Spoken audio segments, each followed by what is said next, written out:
প্রিয় শিক্ষার্থীবৃন্দ, এখানে বৃত্তের একটি গুরুত্বপূর্ণ এমসিকিউ দেওয়া আছে এসএসসি পরীক্ষার্থীদের জন্য।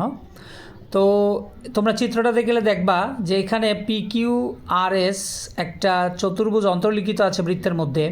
তো এখানে হাফ কোণ SRTর মান চেয়েছে, অর্থাৎ এই কোণটার এই যে কোণটা আছে এই কোণের অর্ধেক মান চেয়েছে। তো তোমাদের জন্য আমি একটা শর্টকাট ট্রিক হচ্ছে, সবসময় মনে রাখবা বৃত্তে অন্তর্লিখিত চতুর্ভুজের এই কোণ আর এই কোণ সমান, একদম সমান। তাহলে এটা 70 হলে এটা 70, তাহলে 70-এর অর্ধেক হলে 35 ডিগ্রি। এটা হচ্ছে অ্যান্সার।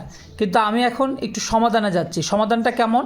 কারণ আমরা জানি বৃত্তে অন্তর্লিখিত একটা চতুর্ভুজের দুইটা বিপরীত কোণের সমষ্টি হচ্ছে 180 ডিগ্রি।